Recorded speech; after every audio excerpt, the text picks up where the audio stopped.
ప్రేమిస్తే మానవులు వారి లోకంలో ఉన్న పాపాన్ని ప్రేమించారు, ఈ లోకంలో ఉన్న సౌందర్యాన్ని ప్రేమించారు, ఈ లోకంలో ఉన్న ప్రతి విధమైన వ్యసనాలను ప్రేమించారు. ఆ విధంగా ఈ లోకంలో ఉన్న మానవులందరూ కూడా పాపాన్ని ప్రేమించి దేవుడిని దూరం అయిపోయి దేవుడిని తొలగిపోయి ఈ లోకంలో చెడు బతుకులు బతుకుతూ చెడు పనులు చేస్తూ ఈ లోకంలో మానవుడు కూడా దేవుడిని తప్పిపోయి జీవిస్తున్నాడు. ఆ విధంగా పాపము కారణంగా ఈ లోకంలో మానవుడి పైకి మరణం వచ్చింది. మరణం కారణంగా ఈ లోకంలో మానవుడి పైకి నరకం వచ్చింది. మీ అందరికీ ఒక విషయం చెప్పాలి అంటే, దేవుడు ఈ లోకాన్ని సృష్టించినప్పుడు ఆయన మరణం లేకుండా ఈ లోకంలో మానవులను సృష్టించాడు.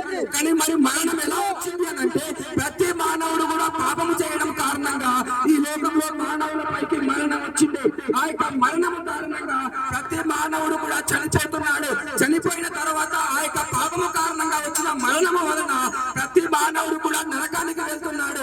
ఆ యొక్క పాపము నుండి, ఆ యొక్క మరణము నుండి, ఆ యొక్క నరకము నుండి తప్పించడానికి ప్రభువైన యేసు క్రీస్తు అనే ఆ యొక్క నిజమైన దేవుడు, ప్రభువైన యేసు క్రీస్తు అనే ఆ యొక్క ఒకే ఒక్క దేవుడు, ప్రభువైన యేసు క్రీస్తు అనే ఆ యొక్క ఒకే ఒక్క రక్షకుడు ఈ లోకంలో మానవులందరినీ తప్పించి ఆయన మానవుడిగా జన్మించి మనందరి యొక్క పాపముల కొరకు ఆయన శిలువలో రెండు చేతులు చాచి ఆయన మరణించాడు. ఈ లోకంలో ఆయన గొప్ప శిలువ త్యాగం చేశాడు.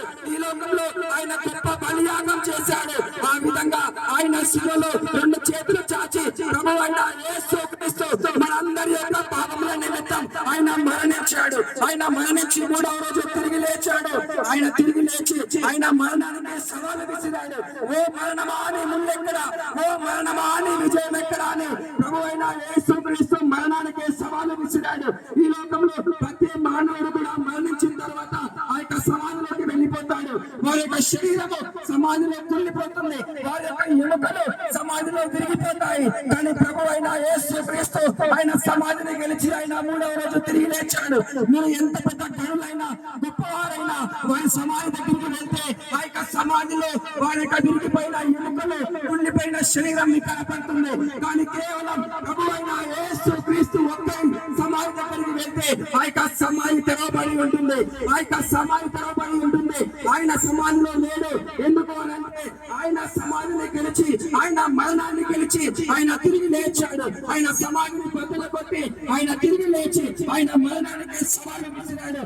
ఈ లోకంలో మన ఎవరైతే యేసు క్రీస్తును మాత్రమే నమ్మకరించుతారో వారు మాత్రమే రక్షించబడతారు. ఎందుకు అనంటే ప్రభువైన యేసు క్రీస్తు ఒక్కడే ఆయన మార్గం అయి ఉన్నాడు, ఆయన ఒక్కడే సత్యం అయి ఉన్నాడు, ఆయన ఒక్కడే జీవం అయి ఉన్నాడు. ఆయన తప్ప మరొక మార్గము లేదు, ఆయన తప్ప మరొక సత్యము లేదు, ఆయన తప్ప మరొక జీవము లేదు. ఆయన ఒక్కడే మార్గం అయి ఉన్నాడు. ఆయన దేనికి మార్గం అయి ఉన్నాడు అంటే మానవులందరూ మరణించిన తర్వాత ఆ యొక్క పరలోక రాజ్యానికి చేరడానికి ప్రభువైన యేసు క్రీస్తు ఒక్కడే మార్గం. ఆ మార్గం ద్వారా మాత్రమే మానవులు మరణించిన తర్వాత పరలోక రాజ్యానికి చేరుకుంటారు. కానీ మరి దేని ద్వారా కూడా పరలోక రాజ్యానికి చేరుకోరు.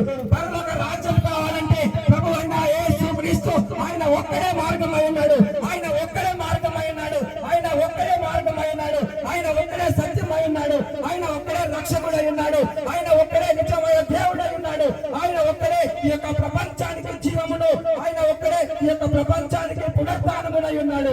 ఆయన యందు విశ్వాసం ఉంచిన వాడు మాత్రమే రక్షించబడతాడు. ఆయన యందు విశ్వాసం ఉంచిన వాడు మాత్రమే ఆ యొక్క నరకం నుండి తప్పించబడి ఆ యొక్క పరలోక రాజ్యానికి చేరుతాడు. కనుక ఆ యొక్క పరలోక రాజ్య సువార్త ఈ రోజు మీ మధ్యలో ఉన్నది. ఆ యొక్క రాజ్య సువార్త ఈ రోజు మీ మధ్యలో ఉన్నది.